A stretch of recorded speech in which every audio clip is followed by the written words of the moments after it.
परमेश्वर के बहुत सारे काम पड़े जो करने वाले हैं। तो जे अगर कोई देगा अपना दिल खोल के प्रभु के भवन में प्रभु के कामों के लिए, तब भी आगे बढ़ेगा।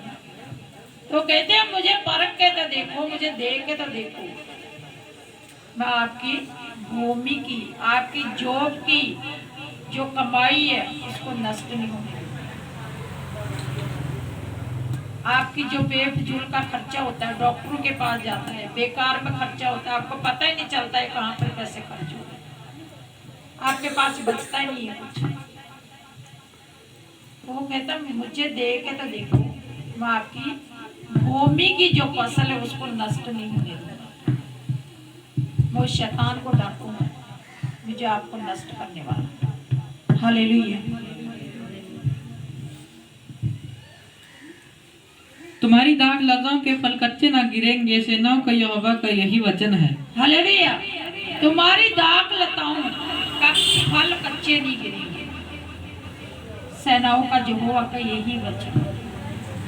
जितनी भी आपकी दाख लताएं हैं, आपकी जो भी आपके कार्य हैं, उनके फल कच्चे नहीं गिरेंगे, आप पके हुए फल खाओगे और आपके घर में कोई कमी नहीं आएगी, क्योंकि परमेश्वर सब कुछ करने की ताकत रखते हैं उसकी, वो देते भी है। वो कहते मुझे परख के तो देखो, मुझे अपना दिल खोल के तो देखो।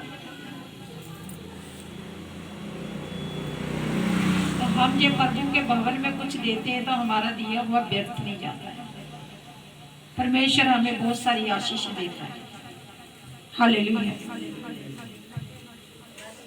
सारी जाति तुमको धन्य कहेगी, क्योंकि तुम्हारा देश मनोहर देश होगा, सेनाओं के यहोवा का यही वचन है।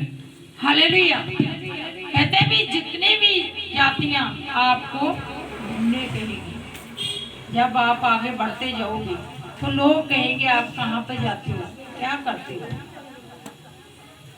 सब जातियां वो धन्य कहती है, बाद में देख के हैरान होते हैं भी नहीं ये प्रभु में आगे इनका ये बन गया वो बन गया। परमेश्वर हमें कभी भी अकेला भी नहीं छोड़ता है, कभी हमें उदास नहीं होने देता, कभी हमारे घर में कमी नहीं आने देता, क्योंकि वो हमारा पूरा ध्यान रखते हैं।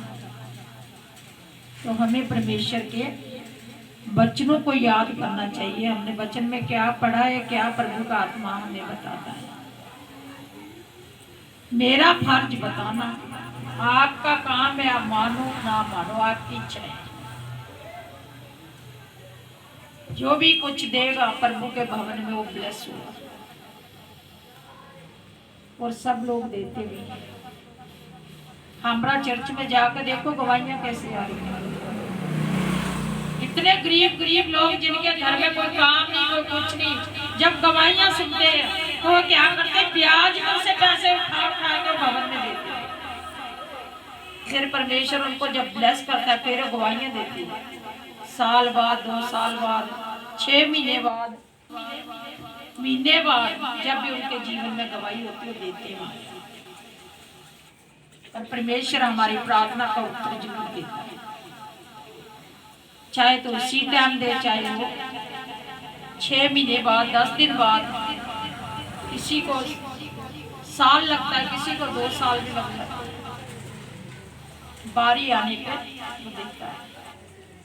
जब हम कहीं जाते हैं कुछ लेने के लिए, हमारे को जैसे लाइन में लगाना पड़ता है, तो बारी से हमको मिलता है सब कुछ, और बारी जरूर आती है। हम जब कणक लेने जाते हैं तो लाइन में नहीं लगाते हैं राशन के लिए, तो ऐसे परमेश्वर जो हो अभी सबको जब लाइन में लगाते हैं, जब उसकी बारी आती है उसको देते हैं, और अपरंपार वर्षा भी करता है। हमारे रस कुंडों में कभी दाग मधु कभी भी कम नहीं होता, भरे रहते हैं, बढ़ते रहते हैं। हालेलुया। तो आप परमेश्वर के वचन को याद रखा करो, ताकि परमेश्वर आपको ब्लेस करे। आपकी मेरा काम था, मैंने बता दिया, बाइबल में लिखा, मैंने अपनी तरफ से कुछ नहीं बोला, मैंने एक समझाया, उदाहरण दी है, आप पढ़ सकते हो।